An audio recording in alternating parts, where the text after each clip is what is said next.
कुदरत के बहुत सारे क्रिएचर्स हैं प्रकृति के इस दुनिया में, और अगर बात करें कि सबसे पावरफुल क्रिएचर क्या है तो वो इंसान है। इंसान जिसके पास असीमित संभावनाएं हैं, असीमित कार्य करने का जो दिमाग है जो ईश्वर ने दिया है, लेकिन ज़रूरत इस बात की है कि हम अपने दिमाग को कितना इस्तेमाल कर पाते हैं। हम में से बीच कुछ ऐसे भी लोग हैं जो एक साथ कई कार्यों को कर पाते हैं, सकुशल कर पाते हैं। तो उसी कड़ी में आज हम एक ऐसे शख्सियत के साथ हैं जिन्हें या जिनकी एक निश्चित परिभाषा गढ़ पाना मुश्किल है। वो एक डॉक्टर भी हैं, एक समाज सेवी भी हैं, एक लेखक भी हैं और एक अभिनेता भी हैं। आज हमारे बीच हैं डॉक्टर जन्मेजय। आज इनसे बातचीत करेंगे और जानेंगे इनके नए इनिशिएटिव्स को, इनकी जो कंपनी है आरसी एंटरटेनमेंट, उसके बारे में हम बातचीत करते हैं। डॉक्टर साहब, बहुत बहुत स्वागत है आपका आरसी एंटरटेनमेंट के चैनल पे। और आप काफ़ी दिनों से जो है समाज में काफ़ी सारे आपके जो कार्य रहे हैं, वो आपके जो मेन स्ट्रीम आपका कार्य है, जो डॉक्टर हैं आप, और उसके अलावा काफ़ी हट करके जो है सिनेमा के क्षेत्र में, आर्ट के क्षेत्र में लेखक, आपने कई सारे गाने लिखे हैं। तो इन सारे क्षेत्रों में आपने काफ़ी काम किया है और काफ़ी अच्छा काम किया है। तो आरसी एंटरटेनमेंट जो चैनल की अभी कुछ दिनों पहले शुरुआत की गई है, इस चैनल की क्या ज़रूरत है और इसको करने का क्या पर्पस था, क्या इसका विज़न है, वो पहले बताएं आप। एक्चुअली आरसी स्टार एंटरटेनमेंट जो चैनल है, हम लोगों ने इसका टैगलाइन ही रखा हुआ है कि सबकी पसंद सबका मनोरंजन। और वर्तमान दौर में जिस प्रकार से फुहड़पन और अश्लीलता साहित्य पर और रचनात्मकता पर हावी हो रहा है, तो एक साहित्यकार और एक रचनाकार या एक लेखक या एक फिल्म मेकर जो अपने कार्यों को लेकर के सचेत होगा, सजग होगा, ईमानदार होगा, वफादार होगा, वो कभी भी ये बर्दाश्त नहीं करेगा कि रचनात्मकता के साथ खेल हो, रचनात्मकता में फुहड़पन मिला दिया जाए, कभी बर्दाश्त नहीं करेगा। कई वर्षों से मैं ये सब चीज़ों को देख रहा था, लेकिन महज देख लेने से, दूसरों के बारे में शिकायत कर लेने से, दूसरों से शिकायत करने से तो ये बातें नहीं दूर होंगी। कहीं ना कहीं हमें सार्थक प्रयास करने की आवश्यकता है, कहीं ना कहीं अपनी रचनात्मकता को उसमें लगाने की जरूरत है, कहीं ना कहीं हम अपने गुण को, अपने हुनर को उसमें हम शामिल करें, तभी हम ऐसी जो जो मुश्किलें हैं, मैं मुश्किल ही कहूँगा, ऐसी मुश्किलों पर काबू पाई जा सकती है। तो मैं अपने जो मेरा छोटा साला है, जो ब्रदर इन लॉ है, उनके नाम पर, राहुल चौधरी के नाम पर मैंने उनको समर्पित मैंने आरसी स्टार एंटरटेनमेंट चैनल का शुरुआत किया है। और ये महज एक मनोरंजन का चैनल ना होकर के सामाजिक जवाबदेही का भी नाम है, क्योंकि समाज में जितने भी कुरीतियाँ हैं, बुराइयाँ हैं, मुश्किलें हैं, उन सब को भी कहीं ना कहीं इस मंच के माध्यम से लोगों तक पहुँचाने की जवाबदेही आरसी स्टार ने उठा रखी है। आपने बताया कि अभी राहुल चौधरी जो आपके साले हैं, उनके नाम पे आपने इस चैनल को शुरू किया। इसका कोई ख़ास पर्पस, क्या वजह थी, क्या इसकी कहानी है बैक? बिल्कुल, राहुल चौधरी मेरा ब्रदर इन लॉ थे, और कोविड के टाइम में आप जानते हैं कि लाखों करोड़ों लोगों ने अपने परिजनों को खोया, और वो एक बहुत ही हृदय विदारक समय रहा। लोगों को बहुत पीड़ा हुई, कई लोग अपनों को हमेशा हमेशा के लिए खो दिए। उसी कड़ी में मैंने भी ये क्षति झेली, आघात झेला कि मैंने अपने ब्रदर इन लॉ को दिल्ली में कोविड के टाइम में खोया। तो ये एक जुड़ाव था, बहुत गहरा जुड़ाव था उनसे, गहरा रिश्ता था। और विशेष करके इस मनोरंजन के क्षेत्र में, साहित्य के क्षेत्र में उनका बड़ा योगदान रहता था, या कहें कि उनकी दिलचस्पी रहती थी।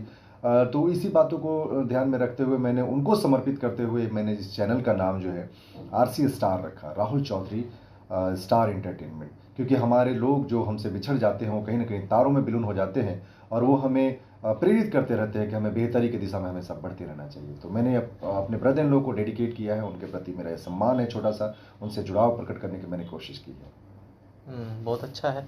और ये जानना चाहेंगे आपसे कि आप डॉक्टर हैं, और डॉक्टर एक ऑलरेडी समाज सेवक होता है, जो उसका दायित्व है। तो वहाँ आप समाज सेवा कर ही रहे थे, जो समाज की जो जिम्मेदारियाँ हैं, जिसकी अभी आपने बात की कि समाज के प्रति जो जवाबदेही है, तो वो एक डॉक्टर रह के भी तो आप निभा सकते थे, लेकिन उसके अलावा इतर होकर के इन सब चीज़ों में उतरने से आपको क्या लगता है कि क्या यहाँ इस तरीके से जवाबदेही कुछ अलग ढंग से आप दे पाएंगे, या क्या इसका क्या पर्पस, क्या आप समझते हैं इससे? बिल्कुल बिल्कुल। हम यदि अपने देश की बात करें, अपने देश की संरचना की बात करें, तो स्वास्थ्य अपने आप में एक बड़ी मुश्किल सी स्थिति है। आज स्वास्थ्य को महज इलाज के तौर पर हम नहीं देख सकते हैं।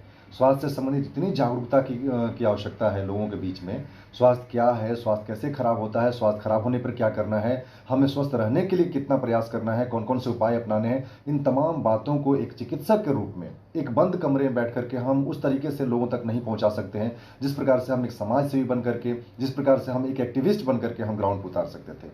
और मैं 20 वर्षों से स्वास्थ्य के क्षेत्र में हूँ, तो मुझे लगता है कि एक चिकित्सक के रूप में अपनी सेवाएं तो देना ही है, उससे ज़्यादा बढ़ करके एक सामाजिक कार्यकर्ता के तौर पर, आंदोलन के तौर पर इस जरूरी विषय को, इस विषय की गंभीरता को समझते हुए जन जन तक पहुंचने की जरूरत है।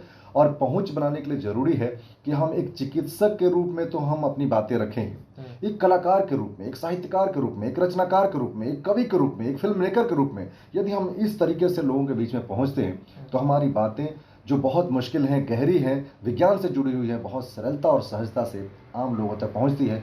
और ये जो स्वास्थ्य जागरूकता की जो कठिन परीक्षा है, या आप कहें कि मुश्किल जो कार्य है, वो बहुत आसान होकर के लोगों तक पहुंचता है। यही पर्पज़ था कि मैं एक चिकित्सक होने के साथ साथ मैंने सामाजिक कार्यकर्ता के रूप में लोगों तक जुड़ाव बनाना, या लोगों तक स्वास्थ्य जैसे गंभीर विषय को पहुँचाने का मैंने ये जो बीड़ा उठाया।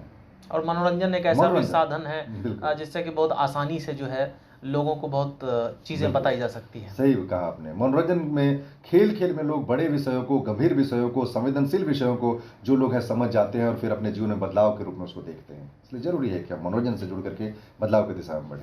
कितना समय निकाल पाते हैं आप? बहुत मुश्किल होता है वाकई में। एक चिकित्सक के रूप में, और ऊपर से चिकित्सक और सर्जन, शल्य चिकित्सक जो ऑपरेशन करता हो, ऑपरेशन के पहले की तैयारी, ऑपरेशन के दौरान की तैयारी, ऑपरेशन के बाद की तैयारी, मतलब it's a very tough task for a surgeon to take out time for the creativity and the entertainment and all. इसके बावजूद भी जब चीज़ें मन से जुड़ जाती हैं, जब हम उससे मन से जुड़ जाते हैं, तो फिर समय तो सबके पास 24 घंटे है, और उसी समय से फिर समय निकाल करके चीज़ों को लेकर आगे बढ़ना पड़ता है। और मैं गर्वान्वित महसूस करता हूँ कि एक चिकित्सक के रूप से बाहर निकल करके मैं एक मनोरंजनकर्ता के तौर पर, एक लेखक के तौर पर, एक रचनाकार के तौर पर, एक साहित्यकार के तौर पर मैं लोगों की समस्याओं में शरीक हो पाता हूँ, उनके साथ जुड़ पाता हूँ। बड़ा टफ टाइम मैनेजमेंट करते हैं आप। मुश्किल होता है। तो अच्छा है, और टाइम मैनेजमेंट करना भी चाहिए, हमें सीखने की भी ज़रूरत है। मैंने पहले ही कहा था कि कुछ हमारे बीच लोग ऐसे हैं जो कि अपने ही 24 घंटे को इस तरह से लाइन अप करते हैं, इस तरह से टाइमलाइन उसका क्रिएट करते हैं कि उनको पता होता है कब करना है, कैसे करना है, क्यों करना है, बिल्कुल भी टाइम वेस्ट किए बिना, और अपने टाइम को बहुत अच्छे से यूटिलाइज करते हैं। क्योंकि दुनिया में सबके पास 24 घंटे ही हैं, और उस 24 घंटे को हम कितना अच्छे तरीके से यूज़ कर पाएँ, ये आप सीख सकते हैं डॉक्टर साहब से। कितना बिजी शेड्यूल में एक डॉक्टर होने के साथ साथ वो बाकी चीज़ों में कितना इंटरेस्ट के साथ जो है वो काम करते हैं, और उसका एक रिज़ल्ट भी समाज के सामने उभर कर आता है। तो थोड़ा सा और जानना चाहेंगे डॉक्टर साहब, चूँकि आप जैसा कि बताया ये सर्जिकल इसमें हैं, ऑपरेशंस वगैरह आप देखते हैं, और फिर जो है आरसी इंटरटेनमेंट जो आपने चैनल शुरू किया, तो आरसी इंटरटेनमेंट में आप क्या क्या, उसका क्या टाइमलाइन है? आरसी इंटरटेनमेंट का मतलब क्या उसमें करने वाले हैं आप? किन किन मनोरंजन में भी एक बहुत बड़ा फील्ड है मनोरंजन का, तो उसमें किन किन चीज़ों पे आप फोकस करने वाले हैं आने वाले टाइम पे, और क्या क्या प्रोडक्ट आप आरसी इंटरटेनमेंट से मतलब लॉन्च करेंगे? जैसा आपने बताया कि मनोरंजन एक ऐसा फील्ड है जिसका दायरा बहुत व्यापक है। कई तरीके से लोगों को हम मनोरंजित कर सकते हैं। हम काव्य पाठ करके कर सकते हैं, हास्य कविताएं पढ़ के, हम गीत गा के कर सकते हैं, हम स्टैंड अप कॉमेडी करके कर सकते हैं, हम शॉर्ट फिल्म बना कर सकते हैं। तो मुझे लगा कि जब इंटरटेनमेंट के माध्यम से हम इतने तरीके से, इतने विधाओं से हम लोगों तक जुड़ सकते हैं, तो हमने इंटरटेनमेंट एक शब्द रखा है, लेकिन उसके आयाम मैंने बहुत जोड़े हैं। और एक मैंने बड़ा महत्वपूर्ण मैंने एक दृष्टि बनाई है इसको लेकर के। वो ये बात है कि मैं देखता हूँ कि हमारे समाज में कई ऐसे विद्यार्थी हैं, कई ऐसे लोग हैं, कई ऐसे छात्र हैं, छात्राएं हैं, कई ऐसे युवक युवतियां हैं जिनमें टैलेंट की भरमार है। वो बहुत अच्छा लिख सकते हैं, बहुत अच्छा गा सकते हैं, बहुत अच्छा कंपोज कर सकते हैं, बहुत अच्छा नाटक कर सकते हैं, बहुत अच्छा कविताएं पढ़ सकते हैं। इसके बावजूद भी मैं देखता हूँ कि कई ऐसी समस्याएं हैं जो उनके रास्ते में आड़े आ जाता है। जैसे आर्थिक जो कमजोरी है उनकी, कि वो अपने लिए बढ़िया प्लेटफॉर्म चुन नहीं सकते हैं, वो बड़े मंचों तक पहुंच नहीं सकते हैं। तो ऐसी स्थिति में मुझे लगा कि वाकई में यदि कोई गुणी है, जिसमें हुनर है, जिसमें टैलेंट है और जो क्रिएटिव है, रचनात्मकता से भरा हुआ है, तो ऐसे कमज़ोर विद्यार्थियों को, कमज़ोर युवक युवतियों को भी मैंने ये संकल्प के तौर पे लिया है कि मैं आरसी स्टार एंटरटेनमेंट से जोड़ करके मैं उनको एक अच्छा मंच मुहैया कराने की कोशिश करूंगा। इसी का नतीजा है कि सनोज सागर जैसे लोग जो एक छोटे से गांव से आते हैं, दलित परिवार से आते हैं, मुश्किल दौर से गुजरता हुआ यहाँ तक ये अपनी हैसियत बनाया है, और ऐसे लोगों को मैंने मौका जब दिया है तो आरसी स्टार एंटरटेनमेंट के लिए उन्होंने जब जब अपनी आवाज़ दी तो लोगों ने खूब सराहा और लोग उनसे जुड़ते चले गए, और जो तारीफ़ों की जो पुल होती है सनोज के लिए उन्होंने बांधा है। तो मैं ऐसे एक दो नहीं, मैं ऐसे सैकड़ों हज़ारों मैं चाहता हूं कि युवक युवतियों को मैं मदद करूं जो वाकई में टैलेंटेड हैं, गुणी हैं, लेकिन उनको प्लेटफॉर्म नहीं मिल रहा है। तो आरसी स्टार एंटरटेनमेंट मनोरंजन के साथ साथ एक मजबूत प्लेटफॉर्म देने का भी काम करेगा, और इस तरीके से जो हमारा जो सामाजिक जवाबदेही है उसको भी हम निभा पाएंगे। दूसरा क्या है कि कई से सामाजिक मुद्दे हैं, सामाजिक बुराइयां हैं, जैसे स्वास्थ्य को लेकर के हो गई, महंगाई को लेकर के हो गई, दूसरा अशिक्षा को लेकर के हो गई, अज्ञानता को लेकर के हो गई, अंधविश्वास पाखंड को लेकर के हो गई, दहेज जैसी बुराई को लेकर के हो गई, नशा जैसी समस्या को लेकर के हो गई। इन तमाम सामाजिक समस्याओं को लेकर के भी हम इस मंच पर पहुंचने की कोशिश करेंगे। विगत अभी हम लोगों ने दहेजिया के बाजार सजल पाए, एक बहुत ही सशक्त विषय को लेकर के हमने आरसी स्टार एंटरटेनमेंट के लिए काम किया, और जल्द ही दर्शकों को ये भी विषय सुनने को मिलेगा। गीत गायकी के माध्यम से किस प्रकार से हम कुठाराघात कर सकते हैं, किस प्रकार से हम जो सामाजिक बुराइयां उस पर हम प्रहार कर सकते हैं, हम लोगों को आह्वान कर सकते हैं कि हम सबको सामाजिक बुराइयों के खिलाफ खड़ा ही होना पड़ेगा। तो ये सारे उद्देश्य हैं इस आरसी स्टार एंटरटेनमेंट चैनल के, और मुझे पूरा विश्वास है लोगों का आशीर्वाद, लोगों का स्नेह, लोगों का प्यार मिलेगा तो हम अपने जो हमारा मुकाम है उसको हम हासिल करेंगे। हमारा देश आज इतना तरक्की कर चुका है और विकासशील देशों में गिना जाता है, लेकिन जैसे आपने जो अभी बातें की दहेज की और जो बाकी मुद्दे हैं वो आज भी हमारे देश में वो कायम है। और तो पहले से अभी आपको क्या लगता है कितना बदलाव आया है, और कितना बदलाव अभी, और कितना सफ़र तय करना बाकी है इन सब चीज़ों से निकलने के लिए? यूँ तो भारत की यदि हम बात करें तो तुलनात्मक तौर पर जो पाश्चात्य देश हैं उनकी तुलना में कई ऐसी दकियानूसी बातें हैं जो भारत में आज भी आज़ादी के 75 साल गुजरने के बाद भी यहाँ पे हैं। जातिवाद उसमें से एक महत्वपूर्ण बात है, धार्मिक उन्माद उसमें एक बात हो गई। दूसरा क्या कि आपसी संघर्ष, वर्गीय संघर्ष जिसे कहते हैं, वो छोटा है वो बड़ा है इसको लेकर के। दूसरा क्या, दहेज भी उसमें एक बहुत बड़ी बात है, नशाखोरी उसमें एक बात है। दहेज एक पीड़ादायक बात इसलिए है कि जब संविधान है, जब अपने तरीके से हम शादी विवाह कर सकते हैं, हम चुन सकते हैं, हम किसी भी जाति धर्म के पसंद को अपने जीवन में शामिल कर सकते हैं, ऐसी स्थिति में आज़ादी के 75 साल गुजरने के बाद और संविधान लागू हुए तकरीबन 72-73 साल होने को है, इसके बावजूद भी हम कहीं ना कहीं घुटन महसूस करते हैं कि हमको दहेज के चपेट में आना पड़ता है। और आज भी भारत की धरती पर जब ये खबरें बाहर आती है कि किसी को दहेज के चलते उत्पीड़ित किया जा रहा है, किसी को मारा पीटा जा रहा है, किसी को घर से भगाया जा रहा है, किसी को जलाया तक जा रहा है। अब हमारे देश की धरती पर ही आप देखिए कि किसी की बहू बेटियां जलाई जा रही है सिर्फ इसलिए क्योंकि उनके पास दहेज नहीं है, उन्होंने दहेज नहीं दिया। और दहेज जैसी कुप्रथा के चक्कर में जो है कि पिता फंसा हुआ है, उसका ससुर फंसा हुआ है, उसका पति फंसा हुआ है।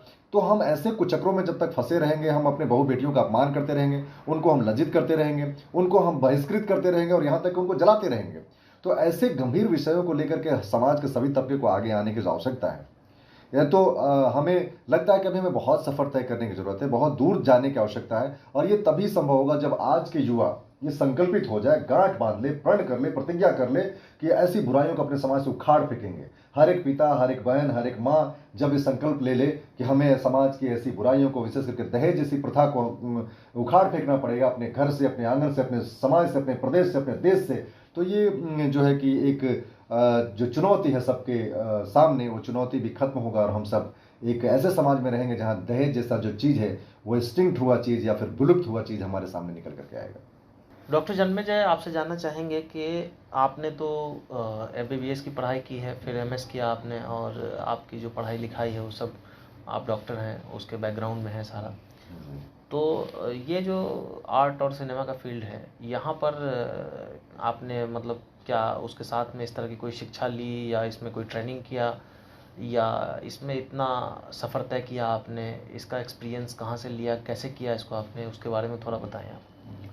मेडिकल पढ़ाई के दौरान मुझे यह आभास हुआ, एहसास हुआ कि किसी भी कार्य को करने के लिए एक ट्रेनिंग की आवश्यकता होती है। आप प्रॉपर तरीके से ट्रेंड होकर के आते हैं तो आप बहुत बेहतर तरीके से कर पाते हैं, और उसकी जो गुणवत्ता होती है, जो क्वालिटी ऑफ वर्क है, वो बहुत निखर कर आती है। तो मुझे लगा कि जब इस क्रिएटिव फील्ड में आना है, जब ये ऑडियो विजुअल मीडिया के माध्यम से लोगों तक अपनी बात पहुंचानी है तो कुछ सीखना बहुत ज़रूरी है। तो आप बिलीव नहीं करेंगे कि दिल्ली में जब मैं सीख रहा था, all India institute of medical sciences AIIMS में मैं सीनियर रेजिडेंट की हैसियत से जब काम कर रहा था तो मेरी बहुत व्यस्तता थी, एक एक सेकंड निकाल पाना बहुत मुश्किल होता था। लेकिन मैं इस रचनात्मकता को सीख करके और कैसे कर सकूं, ये भी ललक हुई थी मेरे अंदर। तो आप सब ने सुना होगा, स्मिता थिएटर देश में एक बड़ा नाम है। अरविंद गौर का नाम जुड़ा हुआ है, शिल्पी मारवा जैसे लोगों का नाम जुड़ा हुआ है। शिल्पी मारवा खुद रांझना फिल्म में अभय देओल की बहन बनी थी, वो मेरी मेंटर थी। और जो स्मिता थिएटर है उससे कंगना रनौत का नाम जुड़ा हुआ है, दिनेश डोबरियाल का नाम जुड़ा हुआ है, शिल्पा शुक्ला का नाम जुड़ा हुआ है जो चक दे इंडिया में कैप्टन बनी थी हॉकी टीम की। तो ऐसे लोग वहाँ पर ट्रेनिंग ले चुके हैं और उस संस्थान से जुड़ने का मुझे अवसर मिला। मैंने कई नाटिकाओं में मैंने भाग लिया और वहाँ बहुत सीखने को मिला। 6 महीने का मैंने वहाँ पर जो वीकली वर्कशॉप है उसमें किया। मेरी मेंटर थी अरविंद गौर के साथ साथ शिल्पी मारवा मैम। मैं उनका धन्यवाद करता हूं कि उन्होंने बहुत शिद्दत के साथ मुझे सिखाया। समय अभाव के बावजूद भी उन्होंने मुझे प्रेरित किया, प्रोत्साहित किया और उस टीम का हिस्सा बनाया जो अपने आप में एक आंदोलन है। कई ऐसे बच्चों को झुग्गी झोपड़ी से उठा करके, कई ऐसे बच्चों को जो नशाखोरी के शिकार हो गए उनको ला करके इस रचनात्मक दुनिया में जोड़ रहे थे। तो एक वहाँ मौका मिला, तो मैं वहाँ थिएटर के माध्यम से अपनी क्षमता को पहचान सका और आज मैं जो कुछ भी कर पाता हूँ, चाहे एक्टिंग हो, चाहे बाकी चीज़ों की रचना करनी हो, तो वो बातें निकल करके आ जाती हैं। दूसरी चीज़ मुझे मौका मिला कि ये जो रचनात्मकता है यानी कि क्रिएटिव राइटिंग है, ये अपने आप में एक स्किल है। चाहे वो ब्लॉग लिखना हो, चाहे फीचर लिखने हो, चाहे कॉलम लिखने हो, चाहे स्क्रीन लिखने हो, ये जब आदमी सीख के लिखता है तो ये टेक्निकल चीज़ें हैं, बहुत टेक्निकलिटी से जुड़े हुए। हम जब इन चीज़ों को सीख के करते हैं तो हमारी जो काम करने के तौर तरीके होते हैं वो बहुत बेहतरीन हो जाते हैं। मैंने अमेरिका के एक यूनिवर्सिटी से, जिसे हम राइटर यूनिवर्सिटी कहते हैं, वो ओपन यूनिवर्सिटी है, मैंने वहाँ 2 साल का डिप्लोमा किया क्रिएटिव राइटिंग में और मेन विषय मैंने चुना स्क्रीन राइटिंग यानी कि जो पटकथा लेखन है। जब मैं पटकथा लेखन के बारे में जब ऑनलाइन कोर्स किया, जब मटेरियल आए, कैसे उसमें कैरेक्टर क्रिएट करने हैं, तमाम चीज़ों को जब मैं सीखने की कोशिश कर रहा था तो मुझे लगा कि मैं नया जीवन पा रहा हूँ। ऐसा लगा कि मैं नई अद्भुत चीज़ें सीख रहा हूँ। किस प्रकार से सिनेमा के दृष्टिकोण से किसी विषय को चुनना है, किसी खास सब्जेक्ट को, किसी खास विषय पर अपनी दृष्टि डालनी है, बहुत ही अमेजिंग एक्सपीरियंस रहा। तो ये दो चीज़ें मेरे ज़िंदगी में एक नया उजाला, नया सवेरा लेकर के आया और यूँ कहे कि एक नई रास्ता, नई पहचान लेकर के आया।